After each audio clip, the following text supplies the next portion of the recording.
Ketua Umum Partai Gerindra Prabowo Subianto bertemu Yusuf Kalla.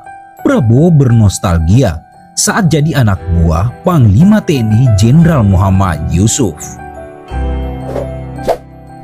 Ketua Umum Partai Gerindra itu, Prabowo Subianto, melangsungkan pertemuan dengan mantan Wakil Presiden Republik Indonesia Yusuf Kalla JK di kediaman JK di Jalan Brawijaya Raya, Jakarta Selatan. Dalam rangka pertemuan yang berlangsung 1 jam itu, mantan Danjen Kopassus ini mengaku telah mendapat kehormatan lantaran telah diterima untuk bersilaturahmi ke kediaman Yusuf Kalla. Dia menjelaskan kehadirannya dalam rangka silaturahmi. Saya datang sebetulnya ingin lebaran, waktu hari lebaran, tetapi beliau waktu itu sedang berhalangan. Jadi pada sore hari ini saya diterima, ujar Prabowo. Prabowo mengaku ingin menjaga hubungan dengan JK yang telah terbangun sejak lama. Saat disinggung terkait pembahasan politik, Prabowo membantah. Ya, bicara masa lalu, banyak nostalgianya. Kami sama-sama dulu mentornya adalah Pak Andi Muhammad Yusuf, Panglima TNI dulu. Sebagai informasi, Ketua Umum Partai Gerindra Prabowo Subianto menyambangi kediaman elit Partai Golkar Yusuf Kalla pada Selasa sore. Dengan kenakan baju batik berwarna coklat, Prabowo tiba di rumah mantan Wakil Presiden Republik Indonesia. Ia langsung bersalaman dengan Yusuf Kalla.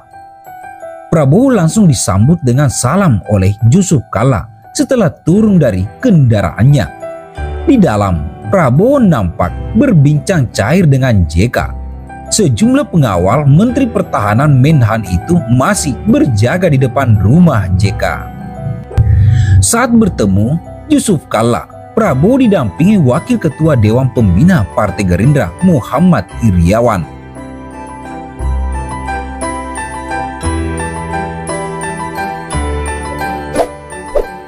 Apakah pemirsa yang budiman mengenal sosok Jenderal Muhammad Yusuf yang disebutkan Prabowo di saat bertemu dengan Yusuf Kalla? Berikut sosok Jenderal Muhammad Yusuf ketika Jenderal Muhammad Yusuf menggebrak meja di depan Presiden Soeharto. Di ketenteraan, jabatan tertinggi yang pernah diemban Jenderal Muhammad Yusuf adalah Pangdam Hasanuddin dengan pangkat Brigadir Jenderal. Setelah berhasil menumpas pemberontakan Kahar Musakar pada 1965 oleh Presiden Soekarno, dia ditarik ke kabinet sebagai Menteri Perindustrian. Pasca gerakan 30 September 1965, Yusuf bersama Jenderal Basuki Rahman dan Jenderal Amir Mahmud mendatangi Soekarno dan mendesak untuk mengeluarkan surat perintah 11 Maret Super Semar.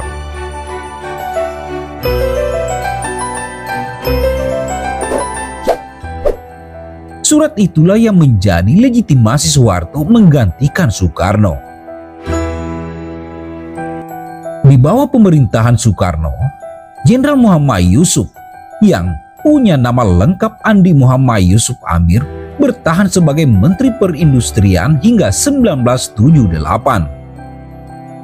Sementara Basuki dijadikan Menteri Dalam Negeri sejak 1966 sampai meninggal dunia pada 8 Januari 1969. Posisinya kemudian diisi oleh Amir Mahmud. Setelah 13 tahun berkiprah di jabatan sipil, pada 1978 Soeharto mengangkat Jenderal Muhammad Yusuf sebagai Menhankap Pangap, menggantikan Jenderal Meraden Panggabean. Sebagai sesama anggota kabinet, hubungan Jenderal Muhammad Yusuf dengan Amir semula sangat baik. Apalagi keduanya merupakan tokoh di balik lahirnya Super Semar. Bila Amir sebagai Mendagri membutuhkan figur TNI aktif untuk mengisi jabatan sipil, dia akan berkonsultasi dengan meminta persetujuan Jenderal Muhammad Yusuf. Sebagai Panglima Angkatan Bersenjata Republik Indonesia, Jenderal Yusuf kekuh akan pendiriannya untuk menjadikan ABRI berada di semua golongan. Tentu sebaliknya, Amir sebagai Mendagri lebih condong kepada Golkar. Di sisi lain, aktivitas Jenderal Muhammad Yusuf hampir di setiap hari menjalin komunikasi dengan para prajurit. Di bagian daerah ada yang memaknainya berbeda. Apalagi aktivitas itu selalu mendapat liputan luas dari media massa pada waktu itu.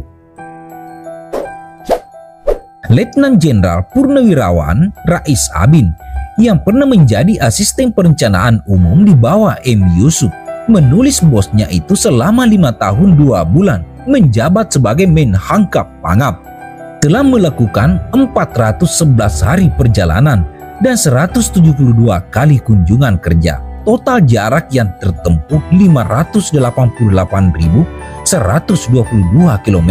Ucap terekam dalam 600 km. Kaset tertulis Rais dalam buku Mission Acknowledged. Suatu malam, Presiden Soeharto mengumpulkan sejumlah menteri di Cendana untuk membahas sejumlah masalah kenegaraan. Mereka yang hadir antara lain M. Yusuf, Amir Mahmud, Asintel Hankam Letnan Jenderal L.B. Mordani, dan Mensesnek Letnan Jenderal Sudarmono. Di kesempatan pertemuan itu, Amir langsung mempersoalkan popularitas Jenderal Muhammad Yusuf yang kini sangat menanjak, nyaris menyaingi Soeharto.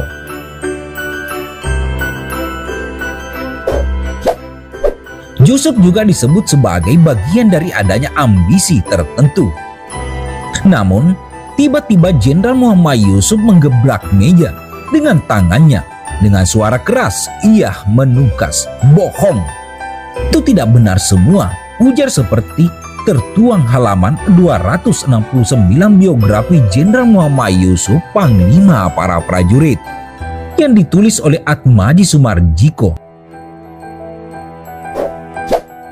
Saya ini lanjutnya diminta untuk jadi Menhankap Pangap karena perintah Bapak Presiden.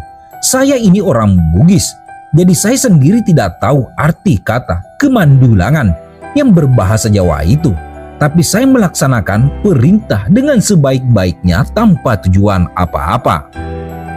Suasana sontak senyap. Semua peserta rapat terdiam sewaktu Jenderal Muhammad Yusuf mendobrak meja dan membentak semua yang ada di ruangan itu, termasuk Soeharto.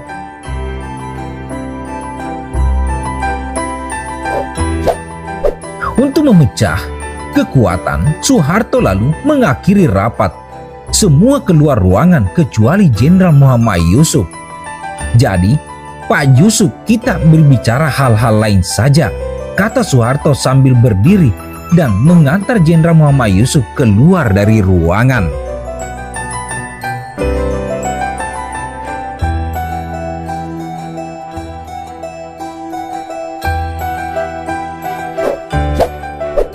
Nah, itulah tadi teman-teman, sosok Jenderal Muhammad Yusuf yang sangat dikagumi Prabowo Subianto dan juga mantan Wakil Presiden Yusuf Kala. Lalu bagaimana pendapat teman-teman mengenai sosok Jenderal Muhammad Yusuf yang pernah menggebrak meja di hadapan Soeharto? Silakan tulis komentar di bawah ini. Kami dari Faktual News 77 pamit undur diri.